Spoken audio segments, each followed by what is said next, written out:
आज हम लोग ध्यान के ऊपर बात करेंगे और समझेंगे उसको विस्तार में।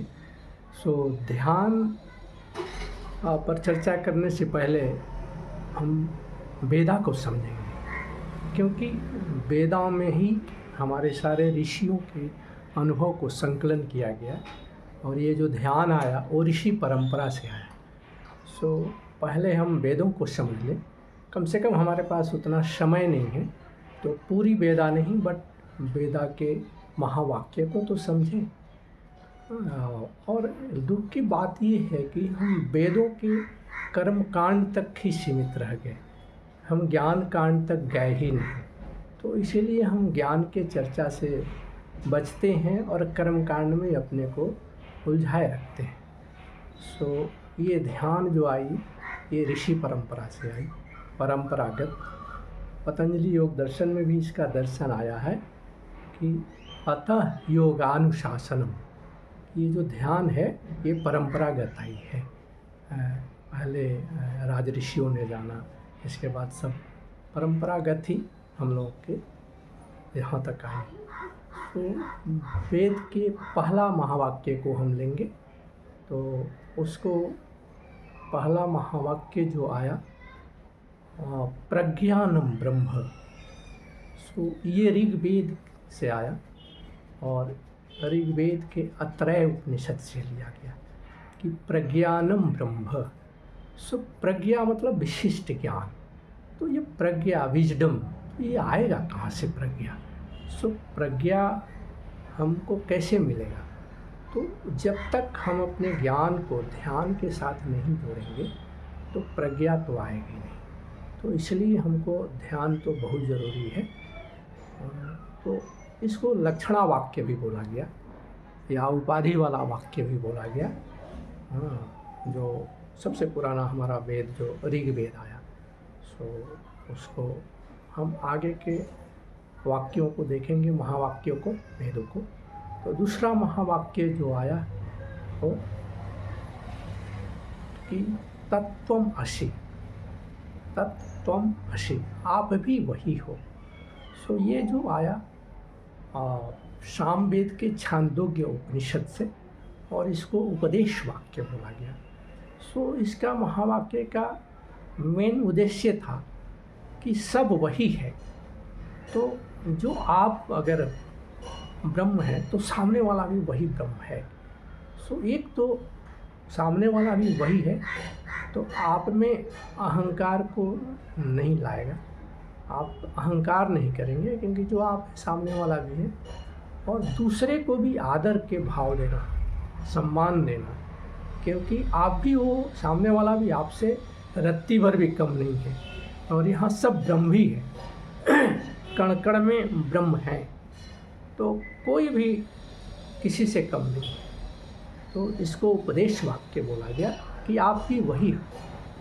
तो सामने वाले को भी आदर दीजिए और आप में अहंकार न पनप पाए। तो इसको बोला गया उपदेश महावाक्य। इसके आगे हम वाक्यों में गए, वेदों के महावाक्य में। तो इसके बाद आया कि अयम आत्मा ब्रह्म। ये मांडुक्य उपनिषद से लिया गया और ये अथर्ववेद के मांडुक्य उपनिषद से लिया गया कि यह आत्मा ही, अयम आत्मा ब्रह्म, आत्मा ही ब्रह्म है, आत्मा ही परमात्मा है। इसको अनुसंधान वाक्य बोला गया कि भाई जो आत्मा है वही परमात्मा, वही ब्रह्म है। तो इसके बाद फिर अगला जो महावाक्य आया वो हमारे बृहदारण्यक उपनिषद से आया और ये आया कि अहम ब्रह्मास्मि। ये यजुर्वेद के से लिया गया कि अहम ब्रह्मास्मि। कहने का मतलब कि हमारा भगवान जो है, जिसको हम परमात्मा बोलते हैं, जो सुप्रीम पावर है, वो भाव गम्य है। तो आप इसका अनुभव कैसे कीजिएगा, इसका साक्षात्कार कैसे कीजिएगा? तो इसके लिए भी ध्यान जरूरी है कि आप अपने ध्यान में ही अनुभव कर सकते हैं उस परम सत्ता को, क्योंकि वो भाव गम्य ही है। ब्रह्म कोई लठ लेकर आपको बचाने नहीं आते हैं। आप इस चीज़ को अपने हृदय देश में अनुभव कर सकते हैं, साक्षात्कार कर सकते हैं। तो इसे हमें पता चलता है कि यहाँ भी हमें ध्यान में ही साक्षात्कार होगी उस सुप्रीम पावर का, जिसको कि हम ब्रह्म बोलें, परमात्मा बोलें। सो इसको हम लोग अनुभव जो करना है तो ध्यान के द्वारा कर सकते हैं। तो ये हमारा चौथा महावाक्य हुआ। सो अभी ध्यान का मतलब क्या है, तो पहले हम ध्यान के बारे में समझेंगे। ध्यान क्या है, ध्यान के चरण समझेंगे, ध्यान की प्रक्रिया समझेंगे, और ध्यान में श्वास का क्या महत्व है। तो ध्यान शब्द जो बना, धी प्लस यान, धी मने बुद्धि और यान मने वाहन। हम बुद्धि युक्त होकर भ्रमण करें। हम स्मृतलोक में भी बेहोशी में आते हैं और बेहोशी में चले जाते हैं। तो हम क्यों भ्रमण कर रहे हैं, बार बार आ रहे हैं, जा रहे हैं, क्योंकि हम बेहोशी में ही जी रहे हैं। तो इसलिए ध्यान बहुत ज़रूरी है। हम बचपन से सुनते आ रहे हैं, हमारे गार्जियन भी बोलते हैं बच्चों को कि ध्यान से पढ़ो नहीं तो फेल हो जाओगे, ग्लास को ध्यान से पकड़ना नहीं तो गिर जाएगा। सो ध्यान का मतलब जागरूकता, हम जो भी करें जागरूक होकर करें।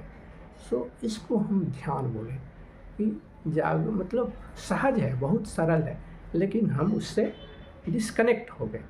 तो ध्यान की महिमा जो है, कभी किसी काल में बहुत ज़्यादा रहती है, किसी काल में कम होते जाता है, घटते बढ़ते रहती है समय के अनुसार। इस समय जो लोग ध्यान के तरफ काफ़ी अग्रसर हो रहे हैं, आकर्षित हो रहे हैं, हालांकि अपने बीमारियों के चलते ज़्यादा हो रहे हैं, लेकिन किसी भी तरह ध्यान तो फ़ायदा ही देने वाला है।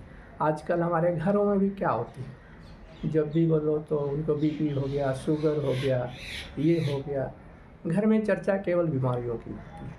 तो जो भी बीमारी है आज के समय या कभी भी हुआ है, वो हमारे ऊर्जा की कमी के कारण होती है बीमारी। तो ध्यान से तो एक फ़ायदा होगी कि हमें भरपूर ऊर्जा मिलेगी, क्योंकि ब्रह्मांड में विश्व ऊर्जा भरा हुआ है, हम उसको नहीं ले पा रहे हैं, क्योंकि हमारे अंदर विचारों के इतने ट्रैफिक जाम हैं कि हम उसको नहीं ले पा रहे हैं। तो लेकिन ध्यान इसी के लिए नहीं है कि हम केवल बीमारियों से छुटकारा पाएँ, ये बहुत कुछ है। हमको सुप्रीम से कनेक्ट होना है, हायर पावर से कनेक्ट होना है, उसके लिए ध्यान योग जो हम मिले, आत्मा परमात्मा का मिलन का ही नाम है ध्यान। बाकी चीज़ तो अपने आप सब ठीक होगी, समृद्धि होगी, स्वास्थ्य होगी, रिलेशनशिप, वो तो ठीक होना ही है। सो ध्यान के बारे में हम पहले ध्यान के चरण को समझेंगे कि क्या क्या फेजेज हैं ध्यान के। सो पहली जो चरण है ध्यान के, वो है आनापानासति ध्यान। आना पाली भाषा में है, आना मतलब इनकमिंग ब्रीथ को बोलते हैं, और अपाना जो हम सांसों को छोड़ते हैं बाहर, उसको अपाना। सो श्वास प्रश्वास बोलेंगे। सो और या हम संस्कृत में लें तो प्राणवायु और अपान वायु। वैसे पंच वायु है, पंच प्राण वायु है, जिसमें अपान व्यान समान उदान है, लेकिन हम यहाँ प्राण और अपान की ही चर्चा करते हैं। प्राण वायु जो हम सांस लेते हैं, और अपान वायु जो हम सांसों को छोड़ता है, उसको छोड़ते हैं। तो ये सबसे प्रारंभिक चरण जो होता है आनापानसति ध्यान। तो इसमें हम क्या करेंगे कि सबसे पहले अपने पैरों को क्रॉस करेंगे, उंगलियों को क्लैप्स करेंगे, अपने जोड़ेंगे और उसको गोद में लेंगे, और फिर आँखों को बंद करेंगे। हमारी 80% ऊर्जा जो है आँखों से बाहर जाती है, कि हमारी आँख जो है वो मन का द्वार है। 10% हमारी उंगलियों के माध्यम से बाहर ऊर्जा जाती है, 10% हमारे पैरों के थ्रू जाती है। अगर हम आलती फालती में बैठते हैं तो हमारे दोनों पैर अपने आप क्रॉस हो जाते हैं, लेकिन अगर हमें किसी तरह की तकलीफ है, खाना पाना ये आलती पालती मार के नहीं बैठ सकते हैं, तो हम सुखासन में कहीं भी अपना एक चुनाव कर लेंगे जहाँ हम सुखपूर्वक बैठे। सोफ़ा है, कुर्सी है। सो सबसे पहले इम्पॉर्टेंट चीज़ है कि हम सुखपूर्वक बैठे और हमारा आसन स्थिर होना चाहिए। इसलिए पतंजलि योग दर्शन में बोला गया कि स्थिर सुखम आसनम। हमारा आसन जो है सुखपूर्वक जहाँ भी हम बैठ सकें और स्थिर होना चाहिए। हम बैक रेस्ट भी ले सकते हैं। बैठना सुखपूर्वक बहुत ज़्यादा इम्पॉर्टेंट है, तो फिर ध्यान अपने आप लगेगी। सो ये हमारी पहली चरण हुई। तो इसमें हमें करना क्या है कि ध्यान हम उंगलियों को अपने दोनों हथेलियों को क्लैप्स किए, दोनों पैरों को क्रॉस किए, बैठे, आँख को बंद किए और अपने विचारों से ध्यान को हटाकर अपने सहज श्वासों पर महसूस करें। तो उस तरह जैसे हम विचार आते रहेंगे, विचारों से हमें घबराना नहीं। विचार क्या है? माइंड का स्वभाव है, हमारे मन का स्वभाव है विचारों को लाना।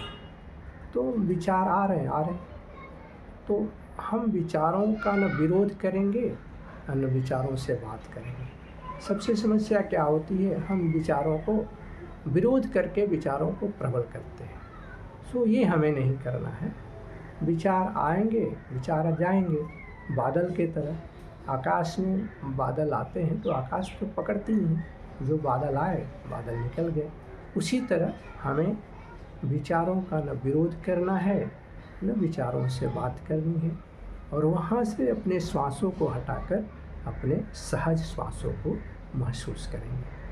हम इस प्रक्रिया में देखेंगे कि हमारी धीरे धीरे श्वासों की गति धीमी हो जाती है, धीमी होते जाएगी और श्वासों की जो स्पीड है, गति है, वो शून्यता की तरफ बढ़ते जाती है। तो जैसे जैसे हमारी श्वास की गति धीमी हो जाती है तो उसी अनुपात में हमारे विचार भी कम होने लगते हैं। एक मनुष्य कम से कम दिन भर में 60 से 70 हज़ार विचारों उत्पन्न करता है। सो हम जैसे जैसे देखते हैं कि हमारी श्वासों की गति धीमी होते जाती है, हमारे विचारों में भी कमी आने लगती है और उसी अनुपात में हमें ब्रह्मांडीय ऊर्जा मिलने लगती है और आराम मिलता है। तो इसको हमको और डीप में जाएंगे, जैसे जैसे डीप जाएंगे शून्यता होगी। तो इसमें तो ये हमारी पहला स्टेप हो गई। दूसरा आता है कायानुपश्यन। जब हम थोड़ा ऊर्जा आने लगती है, जब हमें ब्रह्मांडीय ऊर्जा हमारे बॉडी में, शरीर में, तो बहुत तरह के अनुभव होंगे। सब तरह के अलग अलग अनुभव हैं। तो उसमें कुछ दर्द होंगे, कुछ पीछे कंधे में दर्द होगा, सर भारी होंगे।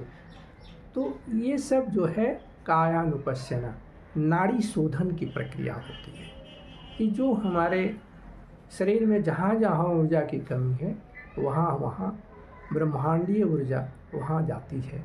तो इसलिए इस तरह की हमारी कहीं पेन होती है, ये होती है, तो नाड़ी शोधन हो जाती है। जो हमारे 72,000 नाड़ियाँ हैं में, वो उनका शोधन होती है।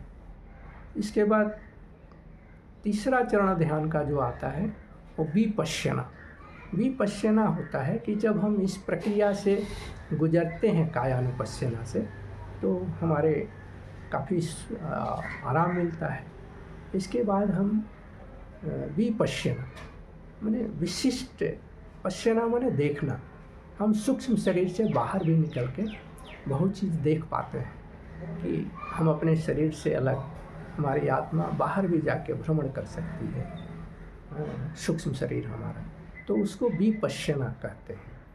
तो अभी हम ध्यान की प्रक्रिया को थोड़ा और विस्तार में समझेंगे कि जो हम पहले आनापानसति ध्यान पहला चरण बोले कि उसमें हम श्वासों को ही क्यों लेकर चलते हैं, श्वास ही क्यों इम्पॉर्टेंट है। क्योंकि जो हमारी, जब तक बोलते हैं जब तक श्वास तब तक आस, हमें इस श्वास को काफ़ी सदुपयोग करना है।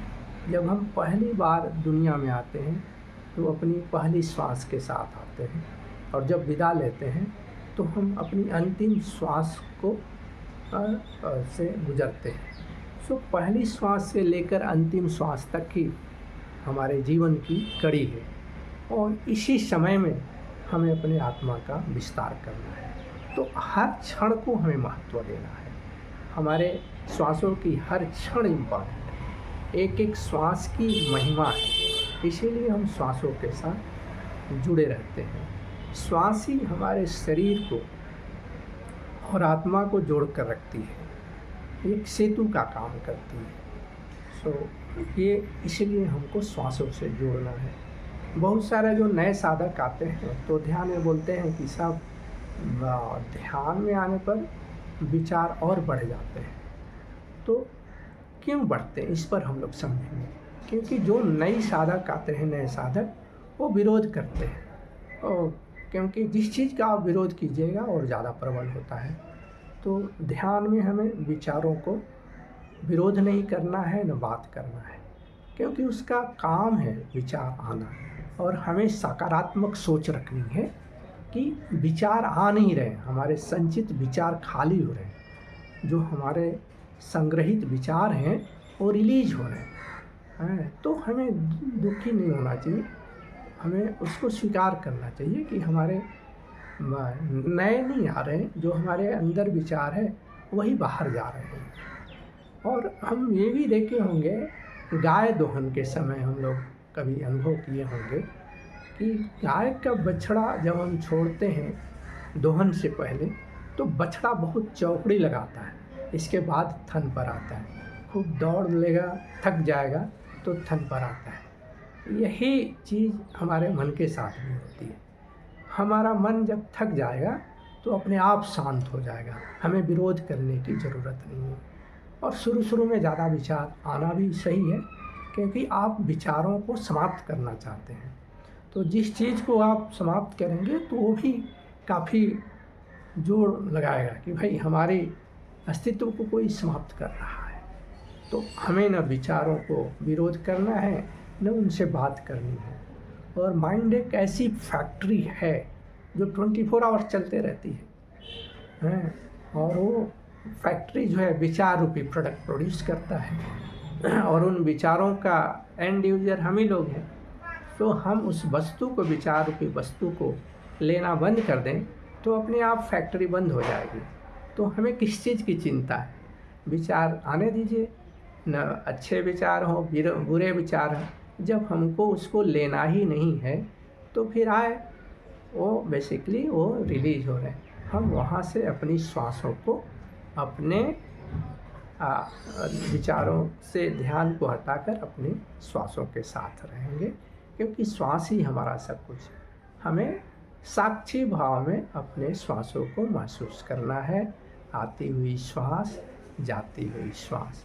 तो श्वास सब कुछ है, ये हमें समृद्धि देगा, स्वास्थ्य देगा, और हमें हायर पावर से, सुप्रीम पावर से कनेक्ट करता है। तो इसीलिए हर चीज़ का उपाय जो है ध्यान हमें समाधान देता है समस्याओं का।